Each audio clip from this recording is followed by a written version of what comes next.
Is it crazy to think that Cal Raleigh could be AL MVP in the face of what Aaron Judge is doing? Probably. But, Curtis, let's talk about the front runners and where Cal stacks up, and probably spend a good chunk of this time comparing what he's doing to Aaron Judge, where there are clear differences, where Judge has the clear advantage, etc.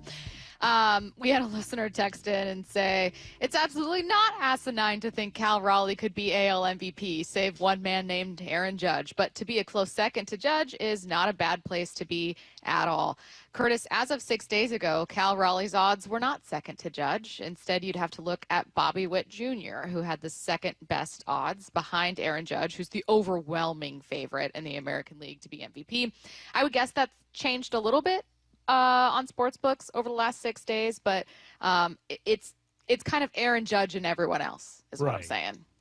Yeah, and I mean, that's fair because Aaron Judge has produced to a level that very few players have ever even sniffed in the course of baseball history. The thing, though, about that is it's not likely for him to keep up that pace because it's just so otherworldly. Like, I don't think Aaron Judge at the end of the season is going to be hitting 400. Yeah. I believe he's below 400 now, if I'm not mistaken. Yeah, he's a bum hitting 391. Wow. Wow, dude. Ever hit a baseball in your life? God, send him down. Send him, DFA him. But I think Cal Raleigh, if he breaks, say, the single-season home run record for a catcher, if he wins another Gold Glove, if he is if he sets like the record for WAR by a catcher, which he is on pace to do, he's on pace to have the best offensive season by a catcher in baseball history. That should mean something. Now, will it pay off at the very end with an MVP trophy?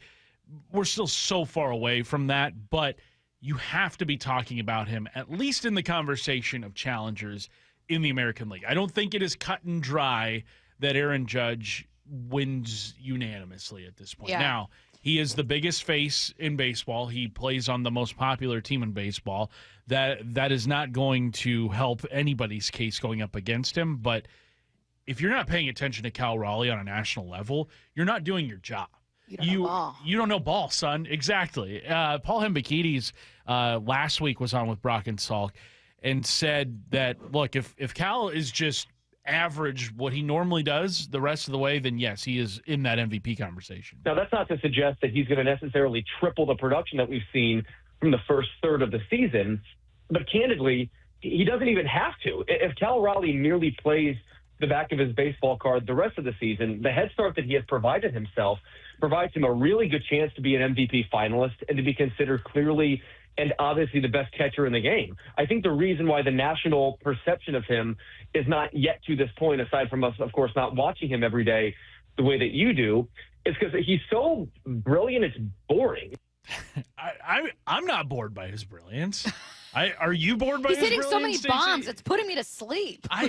I'm not bored by it at all. I mentioned earlier how I made a point to run back to my seat on Saturday so that I could see Cal Raleigh hit. From both sides of the plate? No. A switch hitter hitting bombs. He's got 23 leading the league. Absolutely not boring in any way. I get what Paul's saying, though, is that, like, it's unreal how consistent he is in his production with home runs. Like, at this point, it's not even a hot streak. It's just he can't turn it off. He's just so good. I wanted to bring up a text from a listener, Curtis. You've mentioned this prior, but just to explore it a little bit. The things that kind of have to go into someone's MVP campaign, most especially if that person is, let's say, not an outfielder, not a star, infielder, what have you, not a pitcher. Someone said, well, Buster Posey did win MVP in 2012. He was the NL MVP. Yes.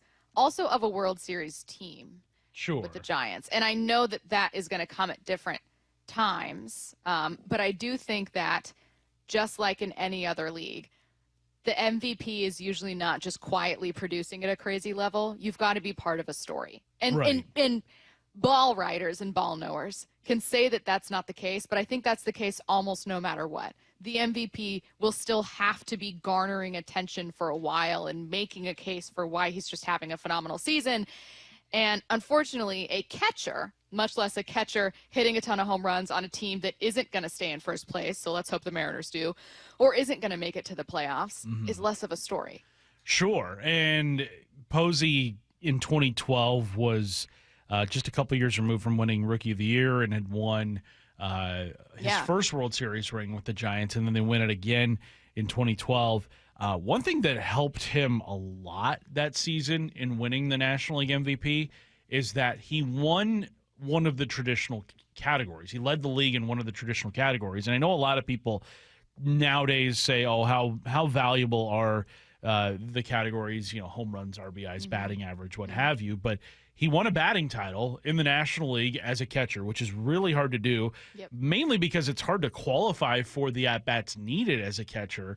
And then on top of that, winning the batting title, he hit 336 that season. Now, Cal's not going to hit 336 this year, but he is leading all of baseball in home runs, a traditional stat, a stat that is one that I know a lot of media people will say, oh, those stats don't really matter. They do in terms of like award voting. And I think Cal Raleigh, if he were to continue at this pace and lead all of baseball in home runs as a catcher, becoming the first catcher to ever do that, it would stand for something. It would really mean something, I think, in the eyes of the voter, especially because it's never been done before. And like when I hear all these records that Cal Raleigh is like on pace to break, the catcher home runs record, that one's surprising to me because in my mind I think of like Mike Piazza or somebody like that. But no, it was Salvador Perez just a couple of years ago, like when he had 48 home runs. There was that series he had against the Mariners where I think he hit grand slams in back-to-back nights. That was a brutal. Unfortunately, I remember that. That was a brutal series because it was like near the end of the year too. It was bad. It's the worst. I think that would mean something to the voters if Cal were to finish the season leading all of Major League Baseball in home runs. I don't think it's simply enough for Cal to lead the AL in home runs, even though you would be beating Aaron Judge basically in that category. But like he's got more than Ohtani. He's got more than the two best power hitters in all of baseball right now. Well, look, I know he's got a ton of strikeouts, but it's not drastically more than Judge. You pointed out a really good point, which is part of the reason that sometimes catchers will get that knock is just not having quite the same ABs, quite the same number of games. He's appeared in exactly the same number of games as Judge with 58. He has 8 fewer at-bats. That's partly also just New York going through that rotation. His average is also a career high with 264. Like, I'm not finding a lot of the knocks against Cal. I'm only finding a case in point for Aaron Judge playing like Barry Bonds for the last season and a third. Well, and I mean, that might be a feather in Cal's cap where it's like the only guy that could beat you in an MVP vote is quite literally the best player on earth. And and not just the best player on earth, but the best player on earth who is having the best offensive season that we've seen post Barry Bonds.